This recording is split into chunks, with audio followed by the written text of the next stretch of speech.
Welcome to the Vocal Lab Podcast with your hosts, Shelby Rollins and Jason Catrone, bringing you the best from the music industry. Get ready for first-class conversations packed with exclusive techniques and transformative insights, all designed to help you reach your top note. Here we go. We're going, Shelby. We're going. We never know how to start these things. We just did. We need to, we should just one day sit down, listen to a lot of podcasts and... No, we need to just study Kelly and Regis or Kelly and Mark and be like, Regis well, how do is they dead. do it? Well, I know we can watch reruns. What if we studied... Reruns still exist? Who? Reruns, yeah. But what just if we studied... watch the intro moment of banter. Yeah. We should watch Theo Vaughn's. I bet his is really I bet good. his is very entertaining. Yeah, who knows what he says at the beginning. I bet he says stuff that's very wild and off the cuff, left of center. All the time. Yeah. Yeah. Even in his, hello, welcome to my podcast. But hello, everyone, welcome to the podcast. Yeah. If you could be on a podcast, any podcast, I'm throwing this question out there like I know the answer to what I would say and I don't. Because you don't listen to podcasts. I don't really listen to podcasts. Whose would it be? Oh, man. I mean, there's a lot that I love to listen to, but I don't know that I'd be the ideal profile guest avatar, you know what I'm saying? But let's see. I mean, I'd go on Joe Rogan any day. Well, would be my top one because it's the biggest one, right? Because I'd I would, they're like 2 or 3 hours long. Yeah. They're super interesting. And I'd just be like, I can talk for that long. I can hang. Yeah, Talk I about would go. Whatever. Yeah. I would go on, who has a podcast is here locally is Sarah Evans. She's started her own podcast. Oh, yeah, that's right. I would be on hers. That'd be fun. What does she talk about? She's hilarious. I don't know if you've she? ever seen her. So Sarah Evans, in case people don't Sang know, with her one time. and they're too young to know. You sang with her? Have you ever heard that? No. Yeah. Really? Yeah. We did a... Here we go. This was my... You're gonna die. You are going to die because I know how much you love Sarah Evans. Yes, well, I grew up listening to her. So she's a big 90s country star. Yeah. Late 90s, Born to Fly, Suds in a Bucket, big songs. Crazy, amazing voice. And there's so much she's soul fabulous. and emotion and I've depth to coached her vocal. kids and her backup singer, who's Jazz, my long-term Jazz student was a backup singer. nanny / extended cool. member of our family. Yeah. And she sings for Sarah now. But when did you sing with Sarah? We did. This is when I was, kind of first starting in music and doing the Christian circuit thing, and I was doing some Ruth Graham conferences, Billy Graham's daughter. Oh. And it was in Wichita, Kansas, I think. What's the most famous song from Wichita? I don't know, Born to Fly? No, Wichita Because the Lineman. music video That's is my like guess. about a tornado. That's what I'm going with. I don't know. Wichita Lineman by... I don't know. Gosh. I don't know. I just forgot his name. Wait, no, whatever his name. Cast shade. Glenn Campbell. It just let me up like Glenn Campbell. All right. One of the most prolific songwriters of all time. Sure. And why am I talking about that? Oh, it was in Wichita, Sarah. Kansas. Yeah, she was the headliner. Oh, okay. For Ruth Graham? Ruth was doing these women's conferences at the time, and she would, which I don't know why I was there, but because I was the only non-woman. You were not a woman. I was the only one that wasn't on the docket. She had a country singer. Yeah, she was bringing her... a different. I mean, she had Kathy Lee. She had. Oh wow. That's when I sang with Kathy Lee. She had Naomi Judd. That's when I sang with Naomi Judd. Gotcha. Yeah, there's fun. more depth and things. You're a man I just have to. so many surprises. I have to season them out, Yeah, because I feel like it's probably true, Carlos. Right, that like every episode, Jason goes, "Have I never told you that story?" It is like pretty people true. like it's kind of annoying now. I'm gonna produce a should little just- insert button like that. Like You a definitely DJ, should. Like a DJ call out. I'm There gonna you do go. my own insert. Yeah. Top line. Please on do that. That would be fun. You're gonna die. You're gonna die. Well, you know Lord what forbid else the we're day I gonna get die Alzheimer's about? and forget all these stories, but Well, I don't think. oh well, now you they're didn't answer my captured question forever. real quick. My podcast. Oh, who would? Well, Joe whose Rogan. podcast would you be on? And I would want to do one of those naked ones where you sit and talk naked. You're ridiculous. The naked podcast. You would never do that. Don't. You actually Don't would not do that. underestimate me. No, I am. I'm not underestimating you. I'm appropriately estimating you. You would never sit there butt naked for the world. Depends on what. Shelby, You wouldn't do it. Shelby, he would do it. I don't think so. I wouldn't. I don't believe it. I would in these chairs because they're white. I probably wouldn't, but they're comfortable. See if you can. He would do go it ahead. and sit exactly like that. I double dog dare you that chair. to go outreach one of those podcasts and be like, I'll be a guest. Okay. He's not gonna basic instinct it, but he's for sure. He would for sure do it. Yeah. Yeah. Well, I will eat my words if you do, but I don't think you will. Okay. But you know what? We're going to die. Because we've got a great guest on our show today. We have an amazing guest, and guess what? I just realized I'm pretty sure this is our first. You're going to correct me if I'm wrong. Canadian? It is our first Canadian guest. Is it our first international guest? Well, we think had so. Carlos. Yes. Well, except Carlos, but he's always here. I am always. He's always here. Yeah, he's But I think he's part of I the think show. that you're correct. you are correct. First The amazing Alex international. Cole. Cole's. Coles, yeah. With Coles. an S. With an Yeah, S. It's okay. It's Glad all, you it, caught me it on that. happens all the time. I used to I get caught it. Is it Cole Coles with an S or with a Z? with an S. Do you know Z what the would be most cool. famous song with a Z is? Oh my gosh. I don't. But back with the trivia. I'm Can you Liza do one with of a those? Z. Oh.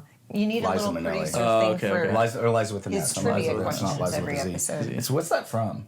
I'm Liza with an S, not Liza with a Z. If it was Liza with an S, would it not be Lisa? That's what the whole song's about. Oh, okay, Yeah. okay. I don't know if it's from Got a it. It's a musical. musical. Got it, 'cause got it. Mark, Yeah. Mark brought it up. Yeah, that's why I It know the has to be a song because musical. he sings the song. A friend of mine is has a Broadway podcast, and He's going to look it up. he's really an animated, funny guy, and he loves to sing that song. It's We had a him on lot of words. It's really fast. So Oh, it's just a Liza Minnelli song. Yeah, oh, it's just her song. Liza with a Z. yeah. Well, I Liza feel like Minnelli. all of her stuff is just basically like a musical. Because she's Yeah. a musical. She is a musical. She is so like. I wish we could have her on the podcast. We should. But But today, we've got the Liza Minnelli of Canada. Is that what we're going by now? All right.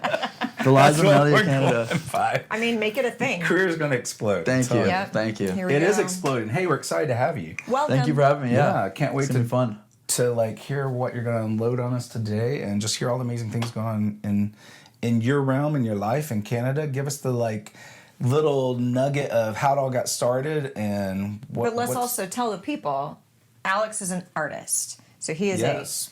a performer. He is, because obviously we have all different types of people on this podcast, from executives to producers to writers to artists. So Alex is an artist Yep. in the pop world. Yes. And yes. yeah, tell us about where you got started in music and kind of as your journey as a currently independent artist. Yep. The things that you've learned along the way. But yeah, Yeah. give us a little bit of the origin story for you. So I come from a very like musical background with my family. Like my dad grew up playing drums, playing in bands, was in the music scene in Toronto, like in the 80s, 90s when he was growing up. Yeah.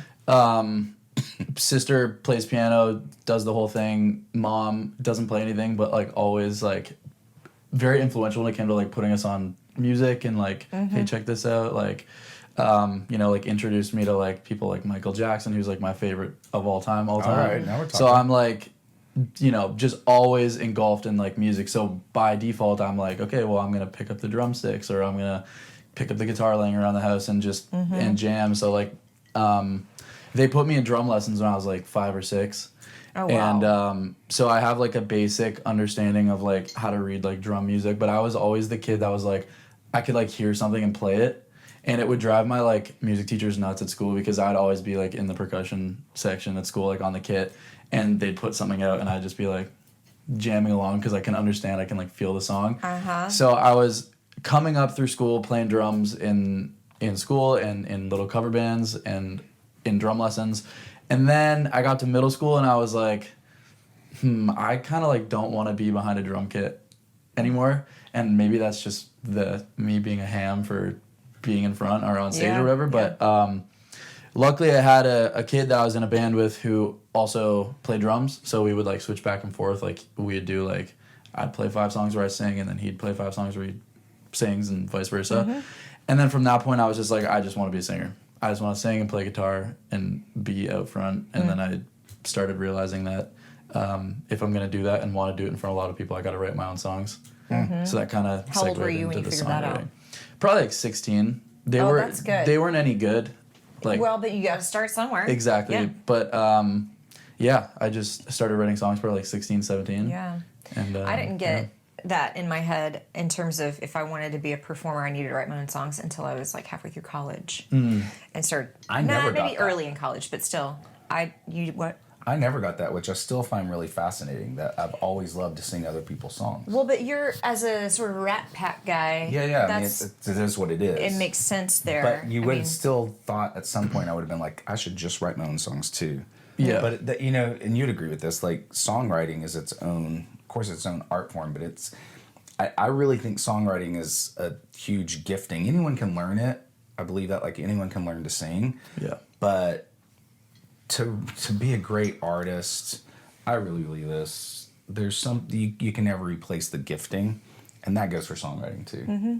And it's just like a natural gifting to tell the story and write the song. That's cool. And you were doing this at 16. Like, yeah, it's clear. Like with what you're saying, like the artist thing was where you're supposed to be. I think so. I always kind of felt that. Like I thoroughly enjoyed playing other people's songs. Like I love it. Like I was a sucker for playing like Green Day songs or like or whatever. Like we played cover like Bruno Mars stuff. Obviously I was not singing, but but then I was just kind of like one day I would like if someone were to like learn how to play my song or like ask like, what are the chords to that. I love your song. How can I play that? So that always That's I don't know why I had that thought so young, but I was always kind of like I kind of want to just have that songwriting. So who were you loving at 16? That was like encouraging you with this stuff. I was totally in my like it's not a phase, mom kind of band. Yeah, phase. I guess well, it was obviously a phase. So I liked Green Day. Honestly, like through middle school and high school, Green Day was like that was my band. Yeah. But in general, in terms of just like music, like I said, like Michael Jackson is my favorite. I really like the 1975 5 Seconds of Summer, like Harry Styles, that pop world too. Yeah. I like all sorts of music, honestly. Like I like 60s music, 50s music, Buddy Holly, the Beatles. Oh, that's cool. All the way to whatever You're Justin a pop Bieber. guy through and through. Yeah. Yes, 100%. Yeah. When I think what a lot of people don't always connect in their minds is like Canada's really full of great musicians. Oh, like yeah. music is really a big part of the Canadian culture. Yeah. Because you got music, hockey, and what else? You know what I'm saying? No, I'm kidding. Canadian I love, geese. right? We got Canadian geese. geese. Yeah. No, I love Canada. Tim Hortons. Having toured there for 8 years, I've literally been everywhere in Canada almost. Like you name it, and I've been there. And there was one part of my life where because I was living in LA at the time, so a lot of people new to me and my life, they just thought I was Canadian because I was up there so much. Yeah. But I wasn't at all. Kentuckian. Kentucky. Kentucky. I don't know. I was trying to connect. Canuck. I was a Canuck. Canuck. There we go. Yeah, Look at yeah. that. You know what a Canuck is? A Canadian thing, isn't it? Yeah. Yeah, It's it's what like you the- call a Canadian. A Canuck. I think so. Yeah. All right. I hope so. Let's quiz. My Canadian friends are gonna be like, dude. Let's quiz Shelby on a couple things. Right Okay. quick. Great. Shelby. I love a good I'm pop in. quiz. How do you say? Quick quiz. How Thank do you, you Carlos. say, Shelby, the noodle thing from Italy? Pasta. Huh? Pasta. You're kind of in between.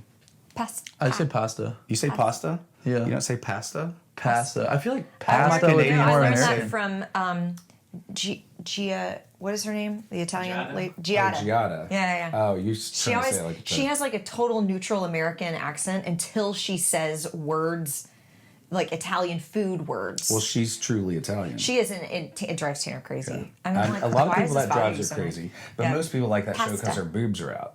Well, I always call it. It's called Everyday Italian. Okay. But I always call it Everyday Bosom with Giada. It's true. That's why you watch that show. so what is that? How does that Well- Canadian quiz? Well, because question- Canadians typically say pasta. pasta. Yeah. Yeah.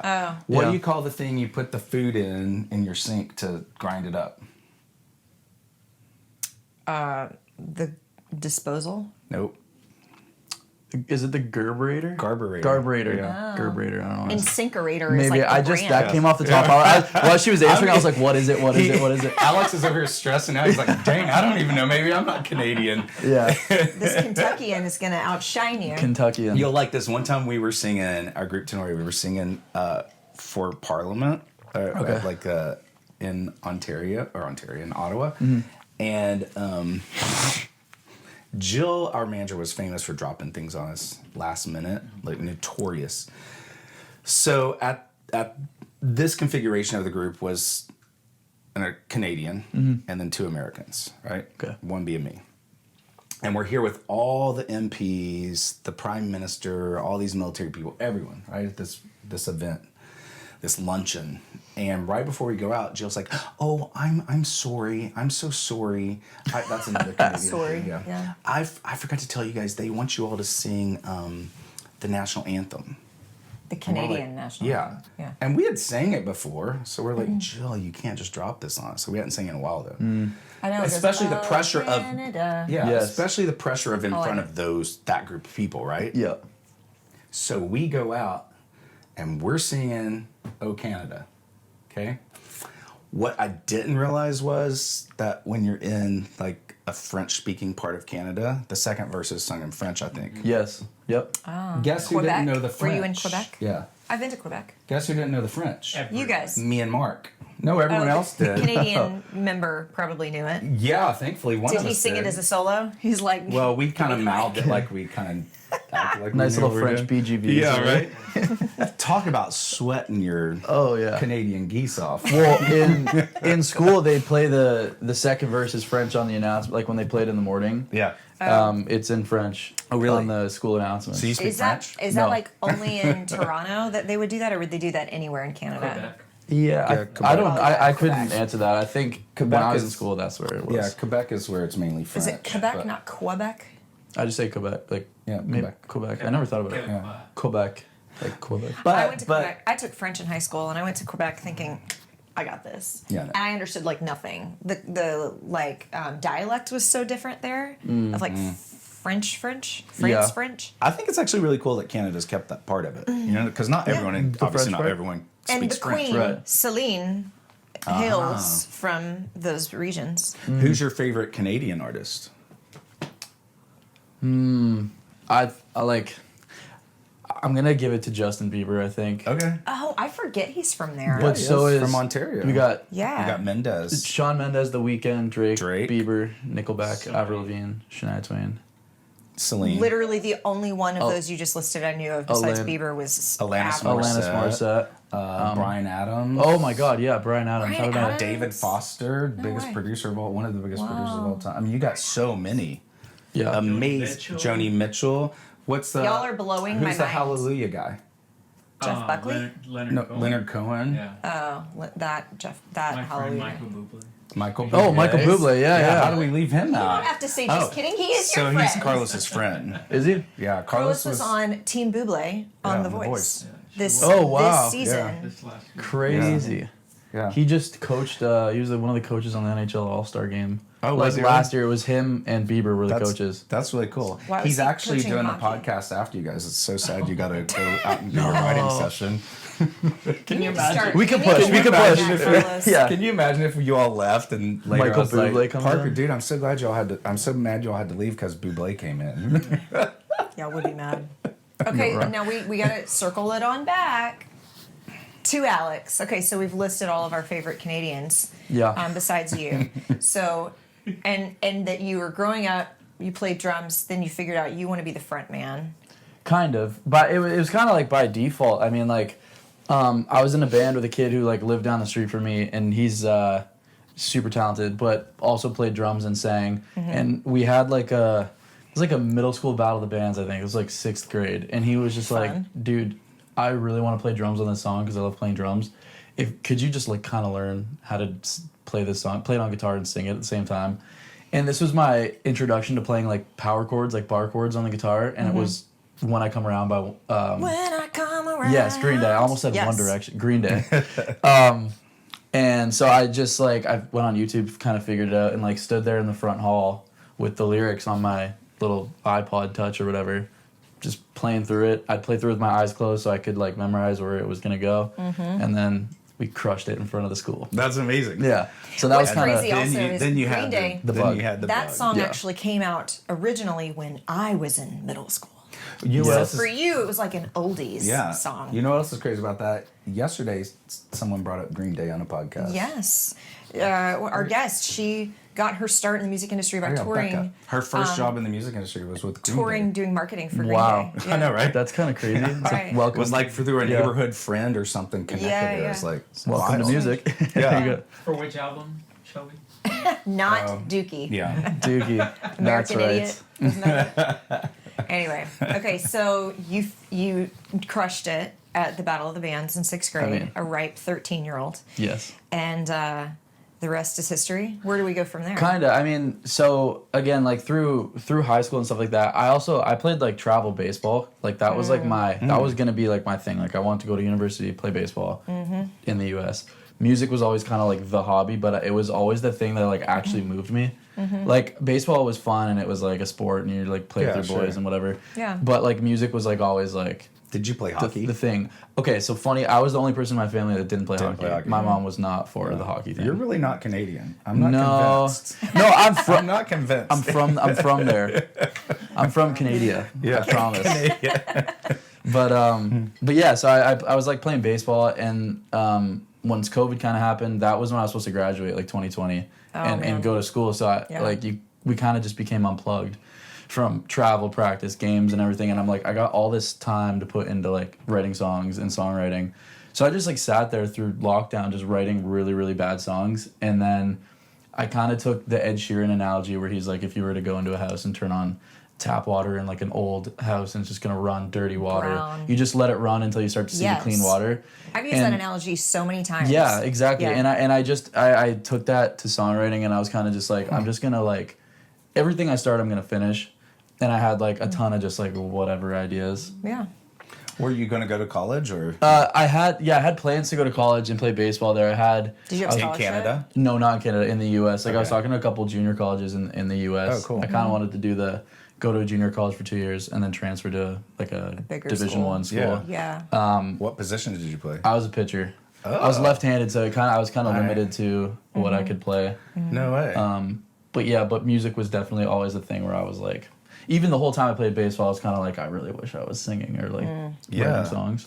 So when That's COVID really hit cool. and it kind of changed your plan when it comes to college and your future, was there any like measure of disappointment or like life questioning, or was it like a relief and now I can just do the thing that I want to do? I'm sure, like, there was, in a sense, not really for me. My immediate family's always been like super supportive, like mom, dad, sister. They were kind of like, you know, I've seen it. We have family friends who do music for a living, and that's what they do. So they know that that's like a viable thing that you can do. It was kind of like the outside family kind of was like, you're just gonna be a singer? What? Like people don't. It's not a normal thing, right? Right. So Right. when I decided like I wasn't gonna follow the baseball thing and go to school, there was definitely some like, but I always knew like. I just saw myself doing that, so I was like, if I can just see myself doing that, it didn't really matter to me what anyone else thought. And now that I do it, they're all really like, everyone champions it for sure. That's Who was pretty your nice. team growing up? Growing up, I played for this team called the Ontario Blue Jays. You played for The Ontario Blue. So the Toronto Blue Jays are like the MLB team. Yeah. The Ontario Blue Jays. You left that part out. Why'd you quit that? That was way no. better money, I'm sure. It gets confused all the time, but they're like an elite travel baseball team Okay. just out of Mississauga. So Ontario. was the Blue Jays your Mississauga? There's a nudist camp near there. You know how I know that? Nudist camp? Yes, That's 'cause a it's- thing? Yes, it's on the. There's a sign on the. Do they have highway. a podcast you want to be on? And I'm going to look into this. Oh my gosh. Because I could connect a lot That of is dots. ridiculous. Yeah, I told you I've been all over Canada. Yeah. Have you been to Moose Jaw? No, Oh, that's a place. Moose Jaw. Yeah, Moose Jaw. That was a fun one. How about Salmon Arm? Because you didn't realize salmon had arms. Salmon. No, I haven't been there either. Have not been there. That's a fun one too. It's really both those are kind He's of trying cool. to out Canadian you. No. Well, he is, and I'm fine with it. It's okay. It's like he's got the facts. I'll He just. talks about Regina. Oh gosh. Have you been to boy. Regina? I haven't, but I know about it. Yeah. Shelby, what's that face That's for? the name of the place. Yes. That's the actual pronunciation. So, yeah, and you know what? Every Regina. time we would go to Regina, Mark and I, the Americans would just like 12-year-old boys in school just could not snicker or laugh, right? Oh, for sure. yeah. And like one time, Jill was like, "Why is this so funny?" We're like, "Jill, what is not funny about this?" She's like, "I don't know. Regina, there's nothing funny about that." I'm like, "Jill, it rhymes with only one other thing." And she stops and pauses for a minute. She's like, "Oh," and She's clicked. and I'm like, Canadians don't really realize that because it's named after Queen Regina. Oh. But there's a big sign in the city that you can stand by that says, "I love Regina." You'd always take a picture by it. And this is funny too. The first time we flew in there, we're getting ready to land. And it was on a like an Air Canada flight, I think. And we're getting into the descent. You know, the pilot comes in. He's like, "Ladies and gentlemen, thanks for being over the stage." Like, it's hot and sweaty in Regina today. And we're like, "Oh my gosh, we cannot stay here. Turn the plane around." Oh my gosh. Oh, no. Oh, wow, that diverted hard too. No, I was asking like, who was your favorite It makes team me growing feel, all up? these things. It made me feel Like, uncomfortable. MLB team, like Yeah, football yeah, team? yeah. I was always like a diehard like Toronto Blue Jays fan. Okay, yeah, which would make sense. Just being there. And your they- favorite pitcher was? when he was on the Toronto Blue Jays, it was Marcus Stroman. He was always just like electric of to him? watch. Yeah. I remember once like the season that they went to the playoffs. I think it was 2015. He like tore his ACL at the beginning of the year, rehabbed all summer, and came back and like started like game one of the playoffs and just like Crazy. dealt. Like it was so good. Yeah. Yeah. It was so. But yes, Toronto Blue Jays. I'm always fascinated by artists who were also athletes. Because Yes. Shelby and I in the coaching realm, we love that because you have what most artists don't have, which is a discipline built into your Right. person. Yeah. You know, that helps You understand that training is how you become great. Yeah. Right. Yeah. Right? Yeah. And so most singers and artists they just don't have that ingrained in them. So they're just like out there trying to be cool and, you know, they'll neglect taking care of the muscle and working it and training it. So I understand you had training growing up vocally too. Is that true? Or Yeah. Or is that a lie? I Yeah. kind of I started working with Lorraine Lawson in Toronto. She's like insane singer, insane like the best ever. Excuse me, I And just coughed into that she I started working with her at her vocal academy in Toronto when I was probably maybe 18. Oh, cool. I'm 23 now, but when I was 18, I was like singing, and I just like wanted to be John Mayer, so I was just like, "Your body is," and I'm like, Yeah. I'm not gonna be able to sing. The by number of times Shelby know? and I've talked about that. So the Guys wanting to be John Mayer and yeah. what that can do Oh, yeah. vocally. Yeah. You know. Well, and John Mayer's had his fair share of vocal injuries. Yeah, so Yeah. the breathy thing didn't work very long. So I went to her and showed me a bunch of techniques on how to like open up my Yeah. chest voice and head voice and sing healthy. And and then I started working with her probably around the same time COVID started, 2020. And she's been great. That's awesome. Yeah. So now we're kind of a little bit closer to present day than we Right. were when you were 5 starting to play drums. So what's kind of been the journey professionally now that you've turned 18, your career trajectory has drastically changed because of COVID, Right. and now all the way up to where we are today? Right. So I started posting covers and some original stuff on TikTok and Instagram. And I was reached out to by the former guitar player of Five Finger Death Punch, Jason Hook. Okay. Also Canadians from Oakville, Ontario. Great dude.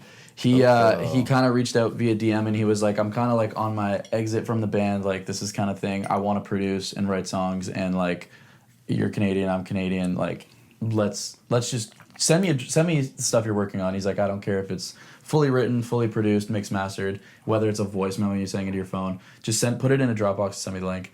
So I just everything I had, I sent him the link, and he was like, "This is really cool. Like I would love to record you." And I ended up going out to see him in Vegas, where he lives, and we just recorded like the first 2 songs I ever ended up putting out. Oh, cool. Kind of signed me to like a little production deal, and it was great. I mean, we did a couple of videos, so that's kind of where I got started. He really showed me like this is what it's kind of like to do this and be in sessions and be in front of a camera, because you know filming TikToks is different than someone being like, okay, now dance or something. Yeah, so, sure. It's very different. Yeah, Yeah. so Different. going there and doing that, I really got a taste of how it goes. And then from there, I just started, networking with other people, other songwriters in my community. I looked at places like LA, and then I had a friend from Canada come down to Nashville and was obviously successful. And he was kind of like, if you're really serious about songwriting and like doing the artist thing, just get here. Like these people write songs 2 a day, finish like 100% songs, and you just be here. So I packed up, my buddy and I packed up his car, came and stayed at like the Wood Spring Suites down in Nashville, just like the kind of place where We're both like, yeah, you're way more Nashville than we are. no, the kind of place where like we had like the bell cart in our room. Yeah, we went to bed and it was not there when we woke up. Oh. Kind of vibes. So The one by the airport? yes, Yeah. yes. Well, Shelby lives in Brentwood, which is like the Oakville of Nashville. Got you. Is Oakville a Canada thing? Must be nice. Yeah. Okay.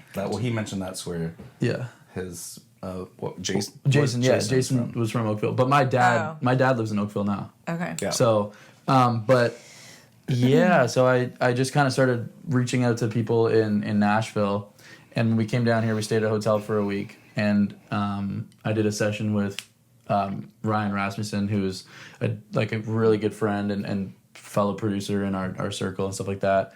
Kind of took me under his wing a little bit and introduced me to some people here, let me stay at his house for a bit. One of the songs we wrote on that trip ended up going like crazy on TikTok and Instagram. Cool. And that eventually put me in front of my now manager, Sam Fly, and at Shelter Music Group, and kind of opened some doors for some things, and worked with Parker a bunch on that trip. And ever since then, like the relationships have just been great, and I've just been taking trips and writing songs and doing the thing. I want to circle back to when you were 18 writing songs in lockdown, and you mentioned earlier that the songs were terrible. Right. And it was the brown water Yes, through the definitely. faucet. But was it some of those songs that you ended up sending in that Dropbox link that Yes. got you with the Two Canadian guy? of them came out. Some of them were decent, and you were like, I'm going to send him these. So the thing is that when I brought them to him, they were kind of like ideas, like this could be something. Right. And obviously when you get with people who are professionals, they'll trim the fat and make it like a thing. Right. It's kind of what happened, and then we ended up putting 2 of those songs out, which are called Strange Tattoos and then Closer. Cool. And they both have music videos that are cool, I guess. That's awesome.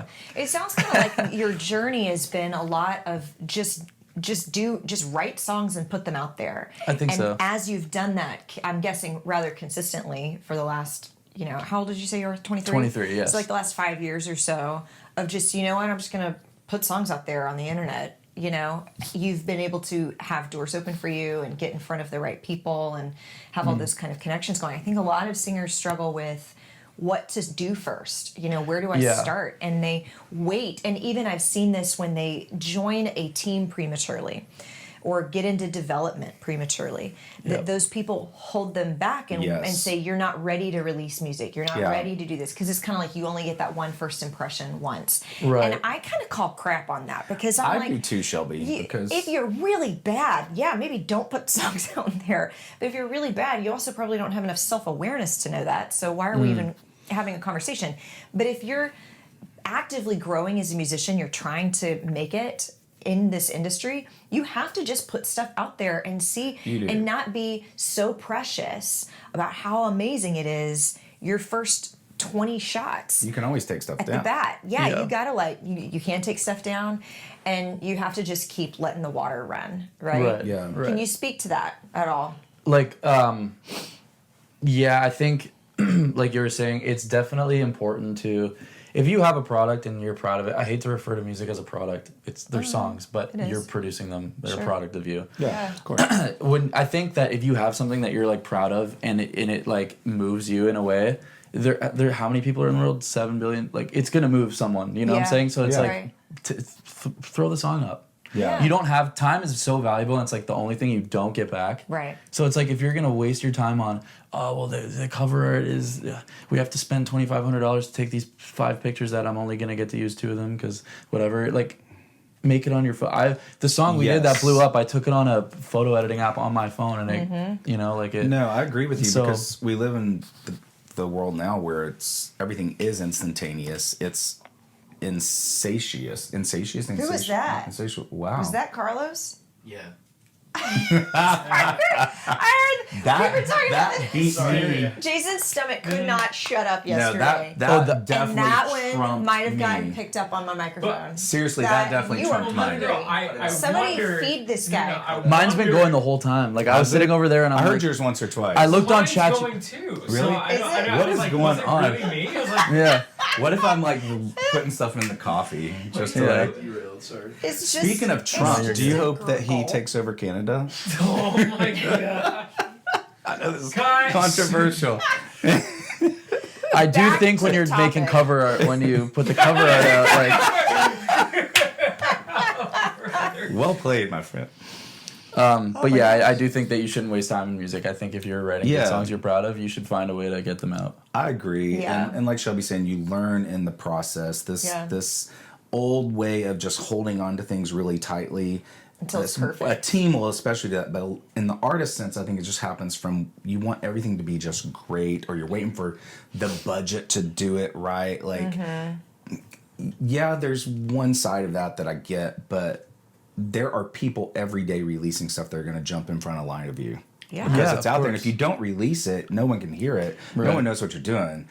Yeah. And that's something I tell everyone I work with. You got to let go of these things. I know. I feel Yeah. like hard work will outperform raw Always. talent 10 times out of 10. 100%. And so if people that are out there are just willing to go for it, then the people who are a little bit too precious about it and like, oh, I have to wait until it's a little bit more crafted and polished or whatever, they're just going to get left behind. Yeah. And Yeah. ultimately that kind of procrastination is really just like fear. Yeah, Pulling people back. definitely. It Right? is, And sometimes yeah. I think being Fear independent. and ego, right? Sometimes Yeah. it's like a little too prideful. Right. prideful. Well, and I think they're two sides of the same coin. Mm-hmm. But I think when you're independent, you have. I just hit my mic. Sorry if that was loud. You have the advantage of not having too many extra voices telling you what to do with your art. You're just Right. tapped. You're tuned into your own gut by default because you don't have too many people speaking into it yet. And Right. that's an important thing in the initial formation of creativity and artistry, and why most songwriters start writing by themselves. For sure. Right? Because you have to find your own sound and voice, your own inner voice in songwriting, and then you grow into, okay, now I need to write with other people. And then the song gets even better, right? But until Definitely. you've figured out a little bit of your own creative side, whether that's your instinct to go in this direction or that direction, or whether it's to write this kind of a hook or that, like, it's really hard to mature in an appropriate way as you grow through this whole music journey. Yeah, for sure. Yeah, I totally agree with that. I think like you need people. You're your own worst enemy, and I know a lot of people that. Again, it's not their fault, but people just you come by that naturally. Like sometimes you want something to be so perfect that you're like, it's not time yet, but Yeah. like when, if not now, then when, you know? Right. Like you can definitely go and refine mixes and masters on songs and stuff like that, but like if you're writing a song and it's a good song and you're like, I'm just gonna scrap it because I could do better, it's like, start there. Yeah. You'll write Yeah. a better song. You know what I'm saying? Like Right. you can write as many songs as you want. You So can it'll write, never be good enough for you if you scrap a decent song at the Right. very beginning. Yeah, You're never going to write the perfect song. yeah, exactly. And I think again to bring it back to the Michael Jackson thing, he had this thing I heard where he was like, when the night that he wrote Billie Jean, woke up 3:00 in the morning. He's like, I have this song idea, gonna write it. Called his engineer, like, come over, I have this thing. And the engineer's like, Michael, it's like 3 in the morning. And he's like, well, if I don't write it, Prince is gonna write it. So pull up, like we're Really? writing the song, and they Yeah. wrote Billie Jean. No way, that's crazy. We brought is up crazy. recently on a podcast that the Prince- rivalry between Prince Yeah, and beef. Michael that a lot of people didn't Yeah. really know about, right? Another controversial question to you. Do you think, because I know everyone has an opinion on this, and I have my specific, or definitely have my opinion. Do you think Michael touched kids? Oh my gosh, I knew it. No, This like- was gonna No, be- I can answer. Seriously, I can answer. I don't think he did. So I don't think he did either. Thank you. I think Michael I think Jackson. there's a lot of conspiracies around him. Yeah, me too. I think Michael Jackson was one of those artists who like actually just never caught a break. I also think Michael Jackson wasn't great at explaining himself. I think if you watch interviews, he never really just. It's always like it's just like the love I have. Yes. It's but like some people just they don't understand that he comes from a different world than the person that does. Well, he was never able to be a kid either. all, like the And Jackson that's all- 5. That was the most. I think it really was to truly feel loved. Yeah. Like, right, we know that the drama of the family, everything, without being in it.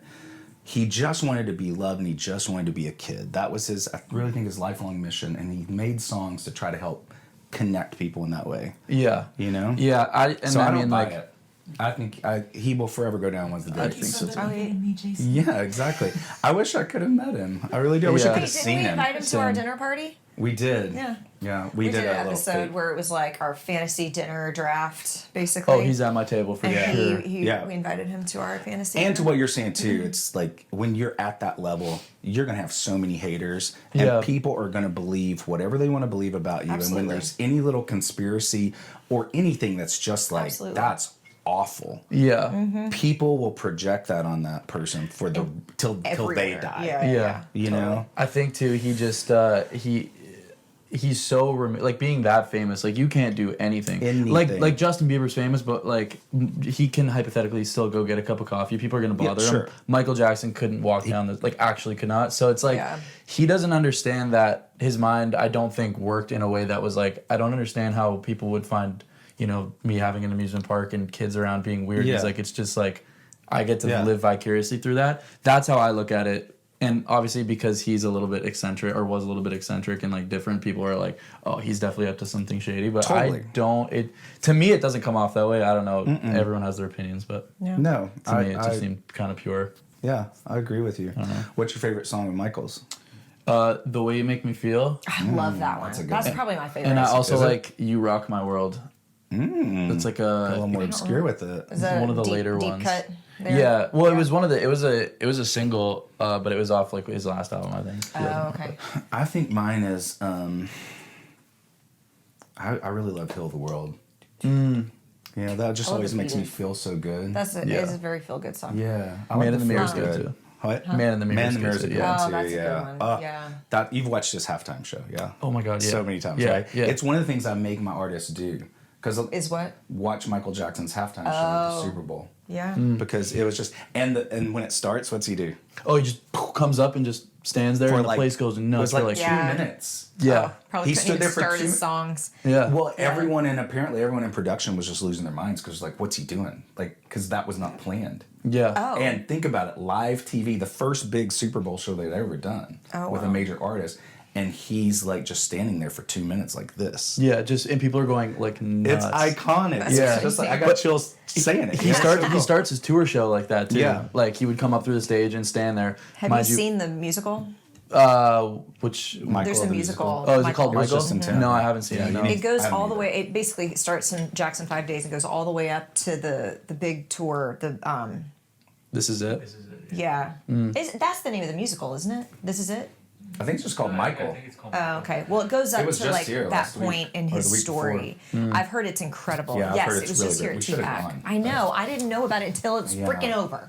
I will Very say mad. this. I've always made fun of like not fun, but I've always been like, how do people just like with Elvis and Michael and like how do they pass out? They're like crying and passing out. I'm like, I would have done that. If I'd seen Michael live, I would have Well, cried and like passed out.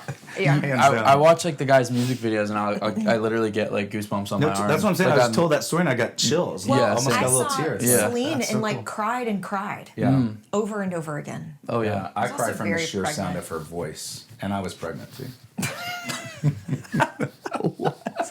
That's amazing. Jason always just has something to say, Hey. which is why we have a podcast. That's why we have a podcast. Right on. I love that Anyway. you love Michael. Oh, yeah. Because, this is another thing that in the coaching realm that comes up. Like I'll mention someone, of course not Michael, but just recently I had a client that was early 20s, and I brought up Barbara Streisand. And they're like, "Who's that? I never heard of that." And I'm like, "How have you never heard of Barbara Streisand? Do you know Barbara Streisand?" I do. Okay, she's not Canadian. I don't know. I think she's a New Yorker. She's like She is a New Yorker, yeah. But it's you. I get that because like you have a vast knowledge of previous music, right? And so I think you're that raised rat. yeah, and it informs what you create today. Yes, Right. So that's why I think it's important from a coaching perspective. Like, regardless of age, know the history of music and study the greats. And here's something you may not know: when I started my like crooner big band record, we were trying to like find unique things to make it special and stand out and trying to tie in some of the old with the new, because I was taking these old country songs and giving them big band sound. And so, who was Michael's first big producer, or his main producer was Quincy Jones, right? yeah. So do you know who's one of Quincy's, or do you know who produced Sinatra's last record? Quincy Jones. Was Quincy Jones, Yeah. right? And so Quincy did Sinatra, then went to Michael.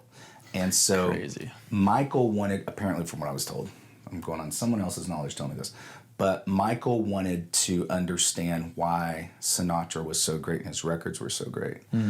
And so Quincy said, one of the things that makes his records so great is that Sinatra records them live on the floor. Like he'll walk in, the orchestra's set, and they record the vocal. Yeah. Michael started doing it. Wow, And I didn't know arguably, that. yeah, I didn't either. And so arguably it's one of the reasons Michael's records are so great until, what was the last record he didn't do it that way?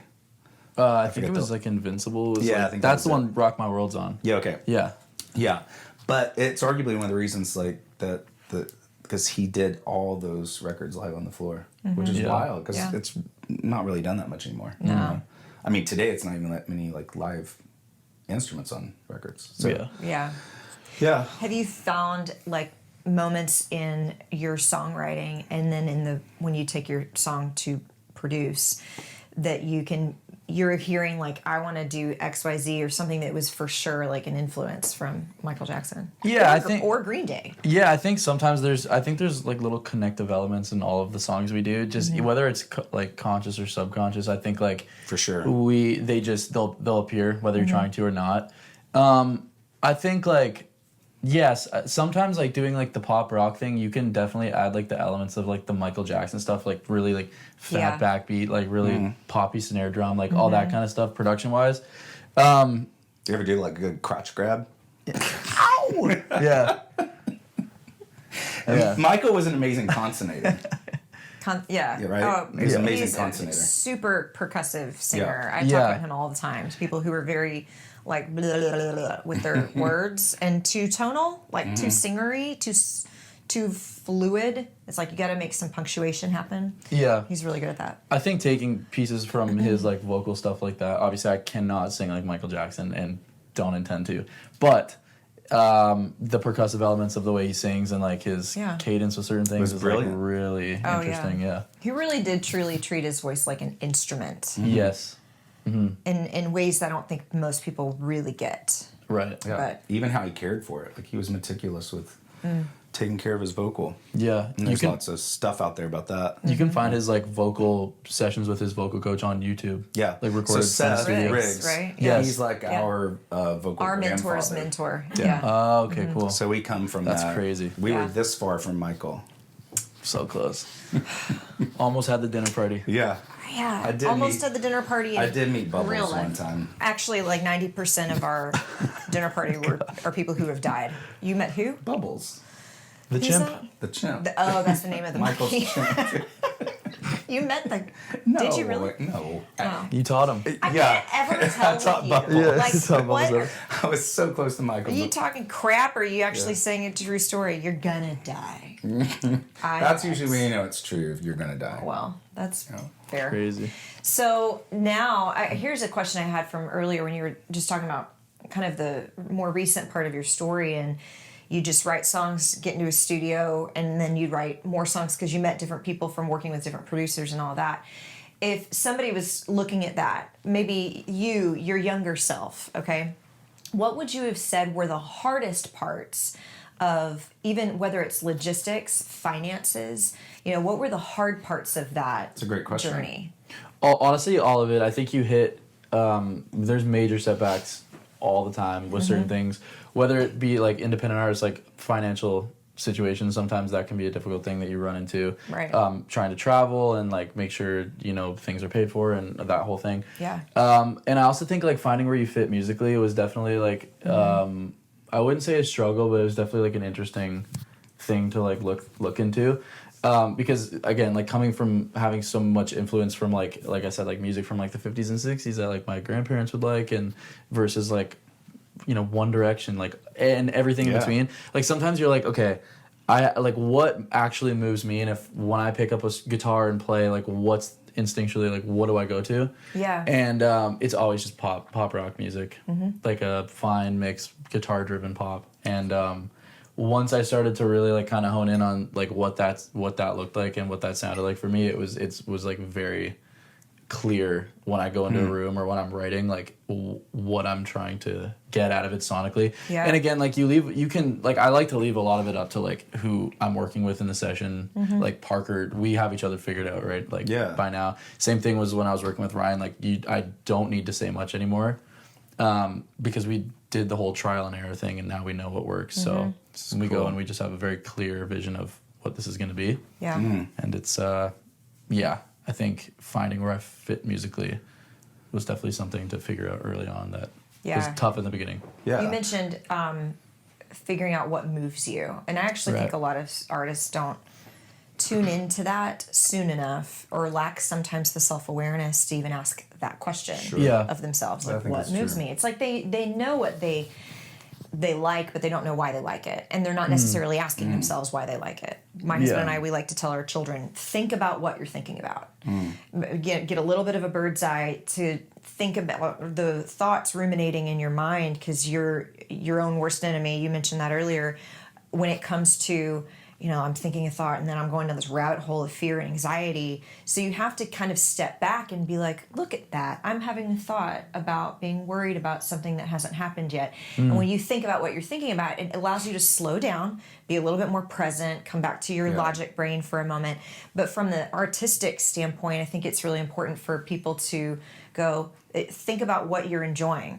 Why do you enjoy that singer? Something I'm always asking young artists, like, who are your influences, but why? Why do you love those people? What are some specific moments of specific songs that give you the goosebumps? And then ask yourself, why? Why does that moment, that note inflection, the way they say that lyric hit me in a certain way? Is it the meaning of the lyric? Does that mean something to me personally? Did that remind me of a childhood memory? Like, what is it that is making this resonate so deeply with you? Because if you slow down enough and sit with a song long enough, you can figure that out. There's not a magic formula to it. It's just slow down. Yeah. Right? So when you're talking about, you always came back to pop was what moved you. Can you speak even more on that? And what was it that moved you? What were the emotional ties, the thinking back on memories or whatever it might have been that got you to the place of really knowing what your sound was and where you fit in musically? I think a lot of it stemmed from writing stuff that's like actually happened. So like, you have experiences that you go through. You might have breakups, you might have family stuff, you might even see your friends go through certain things. Yeah. And that all played a part into like what I was writing about. And like my thing was like, if I could find a way to just like put this to like, and this is basically bare bones songwriting, like just flat out, like if you can find a way to find like a relatable topic that's also true and like happened to you and make it like catchy, like you're winning basically. Yeah, totally. So I was just like, that was what I was doing. I was just like trying to throw the darts to hit that bullseye. Like if I can, and then once it kind of like started happening, it takes a few songs to get it, but once it started happening, I kind of know how to like trigger that. Now. But did you ever like wake up on a Sunday or Saturday and just like roll down the windows, crank some country? Yeah. Like actually, some Shania, just crank the woman in me. Because she's Canada. She's Canadian. Boy. I dare you to ask a serious question. I dare you. I these are all serious questions. It's just how you phrase them for like, What you kind of said reminded me of, we've referenced Parker in the corner here. Parker we interviewed before you when you sat in the corner, so these episodes will probably come out maybe back to back. I don't know. Well, we kind of have to now. People who are listening are going to be like, oh yeah, Parker, he's in the corner. Said his nugget I loved so much was, if you feel it, then you can serve it. Is that what she said? Yes, basically. Yeah, like you have to to make it convincing, you have to feel it. Yeah, and then you serve it. Yeah. As a producer, as a songwriter, performer, right?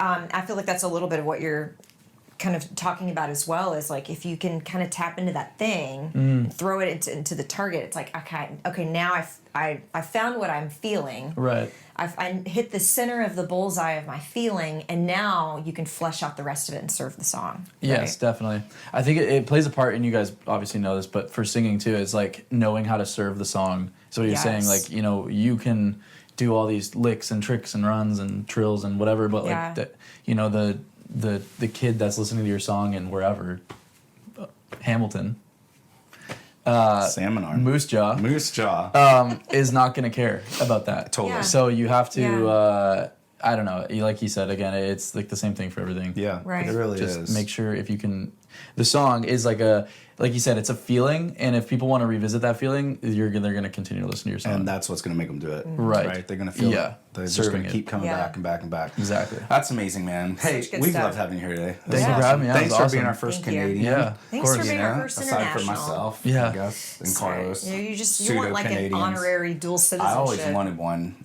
But do you? No, you don't have dual passports. Does anyone in this room have 2 passports? I think it's one of the coolest things in the world. Have 2 passports. Do you have one? No, I wish. You should have one. Yeah, I know. I'm working on it. Yeah. The But title no, of this thanks for being episode here. is Where gonna can be very people like interesting. find all your stuff? Yeah. We'll Yes. post it for sure. But Who throw are it you out there for those on driving the listening. TikToks and the Instagrams? What's your handle? So on TikTok and Instagram, I'm Alex Coles Official. Just at Alex Coles Coles with Official. an S, not with a Coles with an Z. S, not with a Z. Eliza. And on Spotify and all the streaming platforms, I'm just Alex Coles, just my name. Amazing. find Well, hey, it, we're yeah. excited to see what happens with you. We're going to Yes. be following along. Thank you guys. Thanks for being here, the Liza of Canada. We're going to leave now and help Shelby understand why Regina is a funny name. I am good. Good. Thanks for tuning in to the Vocal Lab podcast. Ready to join the top ranks of the music industry? Don't forget to follow and subscribe for more first-class conversations that make the extraordinary your new ordinary. Until next time, keep striving for your top note.